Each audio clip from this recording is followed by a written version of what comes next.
Ma'am इसमें जो reminder part है ना, रिमाइंडर पार्ट हम्म। ठीक नहीं हो पा रहा। रिमाइंडर पार्ट में किस तरह से कैरी लें, रिमाइंडर पार्ट नहीं आ रहा। मैंने इसे सिंपल वे से भी करके देखा था, रिमाइंडर क्या रहता है। अच्छा। तो उस तरीके से भी जैसे अनुमान, उससे भी वो आ नहीं रहा। इससे नेक्स्ट, इससे पहले वाले में आ गया था जब।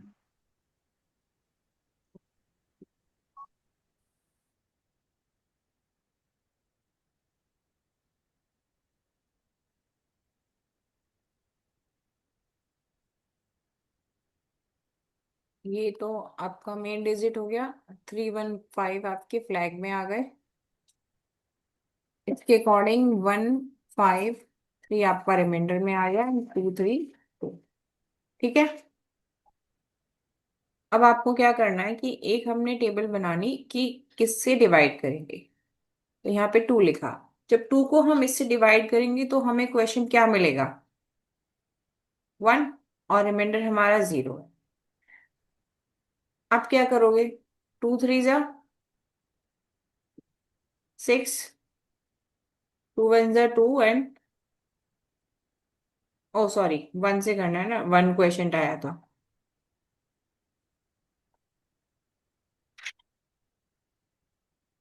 3 इसका टेबल भी 1 आपको आता है? 5। टू ठीक थ्री है। वन फाइव का टेबल भी आता है आपको? 315 से हमने इसकी मल्टीप्लाई की और इसके बाद हम इसको सब्ट्रैक्ट करेंगे तो ये मिला हमें 0। अब 0 का जब डिवाइड करोगे तो क्या मिलेगा? 0 ही रहेगा, डिवाइड तो होने का नहीं है। तो आप यहाँ पे 0 ही लिखेंगे और 0 को ही मल्टीप्लाई को आगे फॉरवर्ड करेंगे तो 0 0 एंड 0। ये आपको क्या मिलेगा? 2 - 1 1। तो अब इसको डिवाइड करोगे तो ये पॉसिबल नहीं है, छोटा नंबर है 2 से। तो यहाँ पे भी आपका डिवाइड जाएगा नहीं। तो ये 0 आएगा और ये जो 1 है ये कैरी फॉरवर्ड होगा यहाँ पे भी रिमाइंडर 0। पार्ट के लिए। तो ये आ गया 11। और यहाँ पे ये 0 आ गया तो 0 की ही मल्टीप्लाई आपको आगे करनी है। ठीक है। अब आप इसको सॉल्व कर लो। नहीं मिला 5 बिल्कुल 3 ओवर। 6 653 आपका रिमाइंडर हो जाएगा। दीदी नमस्ते।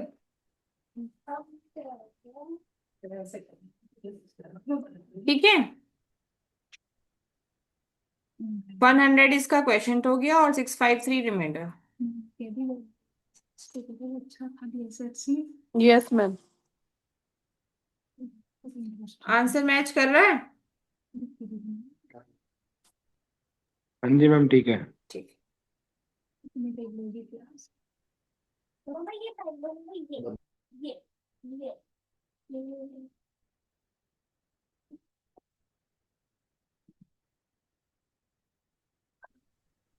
तो अब आपने अलजेब्रा के मल्टीप्लिकेशन सीख लिया, वो सॉरी अर्थमेटिक का मल्टीप्लिकेशन सीख लिया और डिवीजन सीख लिया।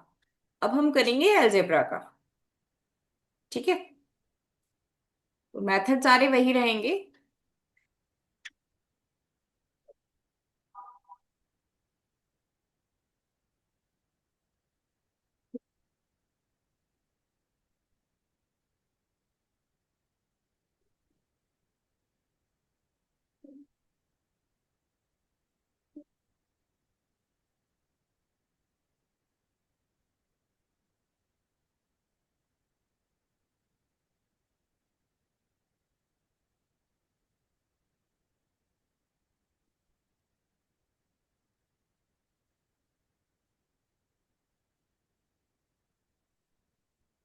हमें इस नंबर की मल्टीप्लाई करनी है।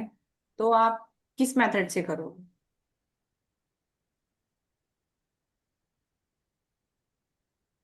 अलजेब्रा में हमारे पास दो नंबर हैं, 3x + 7y एक नंबर है, 4x - 8y एक हमारा नंबर है। अगर हमें इसकी मल्टीप्लाई करनी है तो हम कौन सा मेथड यूज करेंगे? इसके लिए हम यूज करेंगे वर्टिकली एंड क्रॉसवाइज मेथड। कैसे? 3x + 7y 4x - 8y। ठीक है। जब वर्टिकली क्रॉसवाइज हम यूज करते तो क्या डॉटेड स्ट्रक्चर बनाते थे, तो 3x हमारा एक अलग नंबर है और 7y अलग। तो 2 डॉट स्ट्रक्चर के थ्रू हम इसकी मल्टीप्लाई कर सकते हैं। नहीं मिला मेरे को अगर वो। 2 डॉट स्ट्रक्चर है पिंक वाला लो। तो क्या होगा, 3 स्टेप्स आएंगे। और आपको एक ध्यान रखना है प्लस और माइनस का, जो भी साइन आपके नंबर के आगे आ रहा है आपको उसको लेके चलना है। माइनस आ रहा है तो माइनस लेके चलना है, प्लस आ रहा है तो प्लस लेके चलना है। ठीक है। तो +7y और -8y की जब आप मल्टीप्लाई करेंगे तो आपको क्या मिलेगा। -56y² है। ठीक है, इसको आप ध्यान रखना है। तो ये आपको मिलेगा -56y²।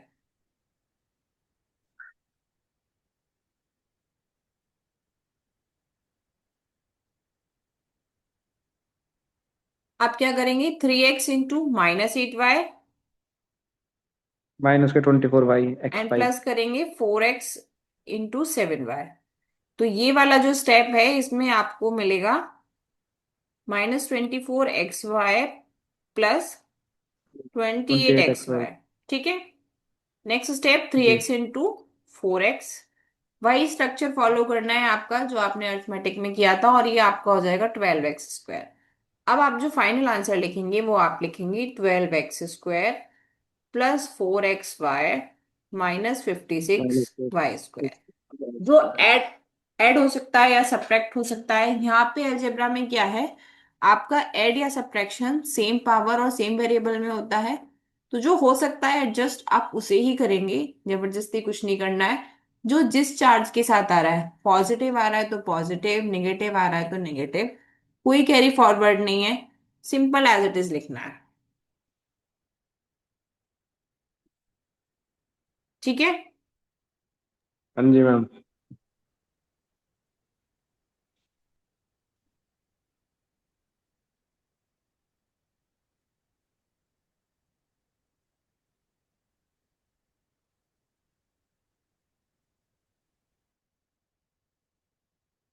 अगर हमें इसकी मल्टीप्लाई करनी है तो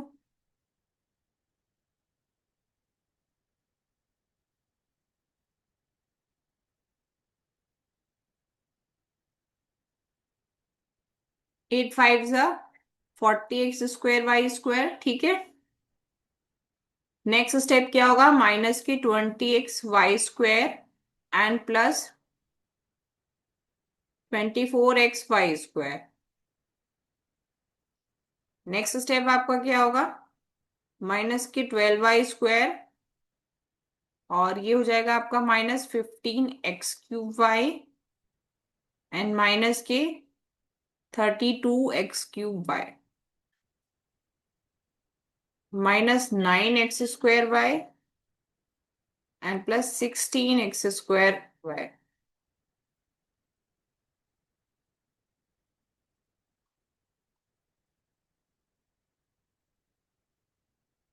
इससे अगला स्टेप आपका होगा 12x⁴। ठीक है। अब इसमें से जो एडजस्ट कर सकते हो आप सेम पावर वाले उन्हें एडजस्ट कर लो और अपना आंसर लिख लो।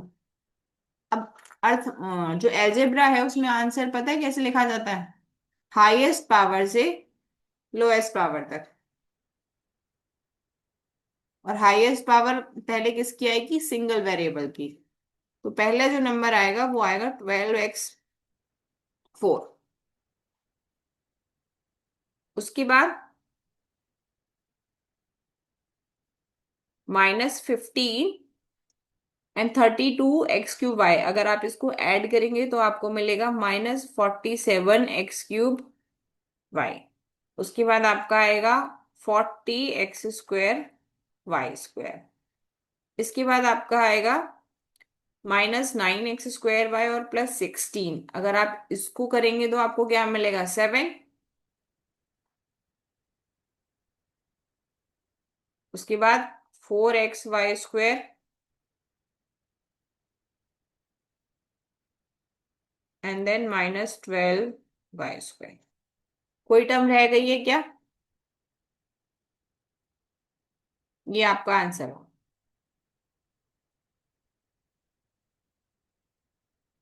आगे समझ में।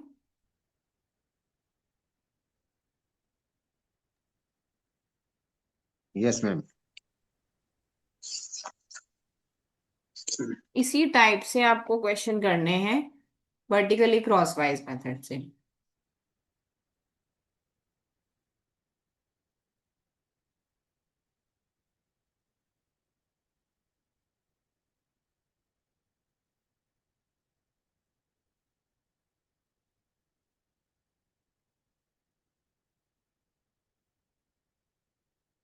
अब अगर हम बेस मेथड की बात करें कि अलजेब्रा में अगर हम बेस मेथड यूज कर रहे हैं तो उसको कैसे यूज करेंगे। अलजेब्रा में बेस मेथड सिर्फ उन्हीं नंबर्स के आगे यूज हो सकता है जहां पे कुछ इस टाइप के नंबर हो। वेरिएबल है, उसके आगे कोई कांस्टेंट टर्म नहीं है, और जितने भी नंबर आपको मल्टीप्लाई के लिए दिए हैं वो सब में फर्स्ट टर्म सेम होना चाहिए। अगर आपके पास ऐसा कोई नंबर आ रहा है तो आप उसको बेस मेथड अप्लाई कर सकते हैं। अदरवाइज आप वर्टिकली क्रॉसवाइज मेथड ही यूज करेंगे, लाइक कि एक्स स्क्वायर।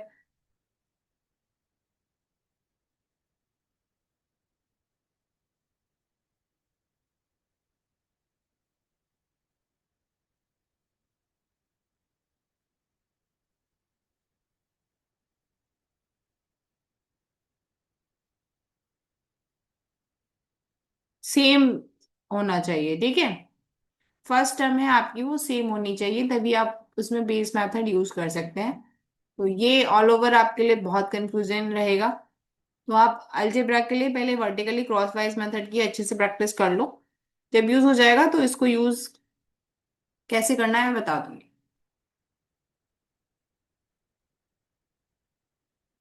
ओके। और पहले इसकी मल्टीप्लिकेशन सीख लो, फिर डिवीजन करेंगे। Okay ma'am. तब तक एक नया स्टेप, किसी भी नंबर का हमें स्क्वायर करना हो,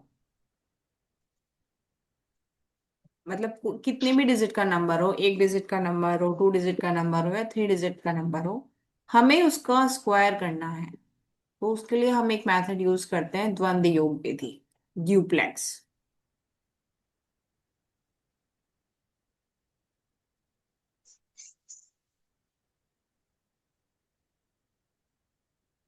इस ड्यूप्लेक्स का यूज एक तो स्क्वायर करने में है और एक आपका स्क्वायर रूट फाइंड करने में है। ठीक।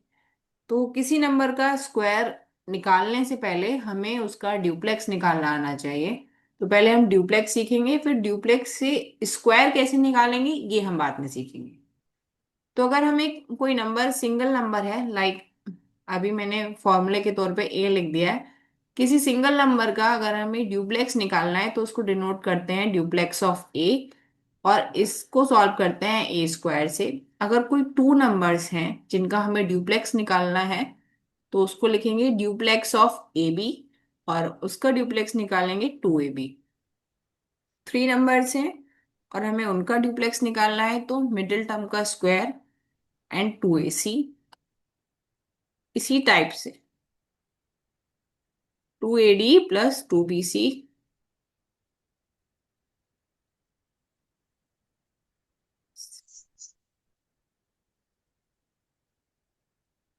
ठीक है।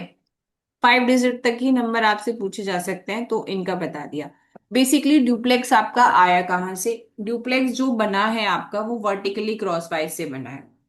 आप जब वर्टिकली क्रॉसवाइज मेथड यूज करते हो तो मिडिल में जब टर्म यूज करते हो तो देखा है कैसे आती है।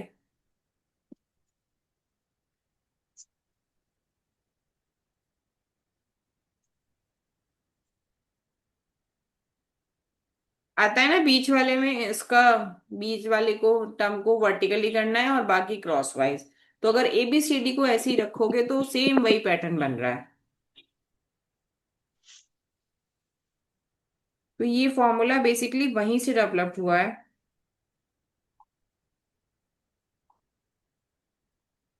अब इससे इनका ड्यूप्लेक्स निकालना कैसे, अगर मैंने बोला कि आपको ड्यूप्लेक्स निकालना है नाइन का, तो क्या करोगे, duplex of a it means a square, nine का स्क्वायर क्या होगा 81। अगर ड्यूप्लेक्स निकालना है 45 का तो टू ए इंटू बी, तो ये क्या हो जाएगा आपका 40। या ड्यूप्लेक्स निकालना है 1 2 3 का तो two square plus two into three into one, उसको सॉल्व करेंगे 6 + 4 10।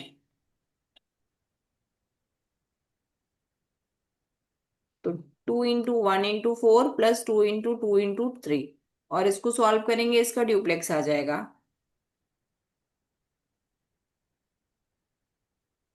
3 स्क्वायर 2 × 1 × 5 प्लस 2 × 2 × 4। ठीक है। इस टाइप से आप इनके कोई भी नंबर आपको दिया है और उसने पूछा है उसका द्वंद्व योग निकालिए या फिर ड्यूप्लेक्स निकालिए, तो आपको ऐसे निकालना है। एग्जाम में क्वेश्चन ये आएगा आपका कि द्वंद्व योग की सहायता से वर्ग निकालिए, मतलब with the help of duplex find the square. और अगर ड्यूप्लेक्स पूछ रहा है तो ये पूछ रहा है, और इसकी हेल्प से स्क्वायर पूछ रहा है तो वो कुछ और पूछ रहा है। आपको ये लैंग्वेज वहां पे पढ़नी पड़ेगी ध्यान से कि पूछा क्या है। कई बार होता है कि हमसे पूछा ड्यूप्लेक्स जाता है और हम निकाल के स्क्वायर आते हैं।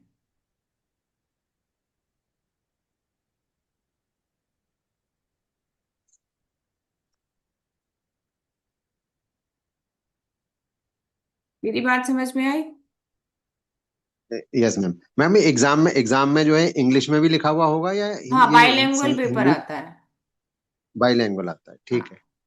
क्योंकि कुछ लोग यहाँ हिंदी के होंगे और कुछ इंग्लिश के, जी। इसलिए पेपर आपका बाइलिंगुअल आता है।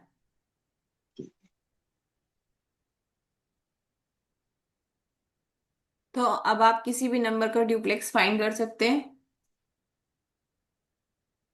Yes ma'am. अगर आपको मल्टीप्लिकेशन समझ में आया है तो मैं थोड़ा सा डिवीजन बताऊं, अलजेब्रा वाला। नहीं मैम, पर इसको प्रैक्टिस कर ले फिर बता देना आप। चलो तो ठीक है, फिर आप इतना प्रैक्टिस कर लो, कल फिर हम अलजेब्रा जी का मैम। डिवीजन करेंगे। ठीक है। ठीक है मैम। Okay ma'am. और जब थोड़ा अलजेब्रा को हम पढ़ लेंगे उसके बाद आपकी ज्योमेट्री की क्लास स्टार्ट होगी। Okay ma'am. अब तक आपने बहुत कुछ इसमें पढ़ लिया होगा, सिलेबस भी पढ़ लिया होगा, राइट? राइट ऐसे मैम। तो आपको कोई इशू आ नहीं रहा होगा कि समझ में नहीं आ रही है या कोई बात।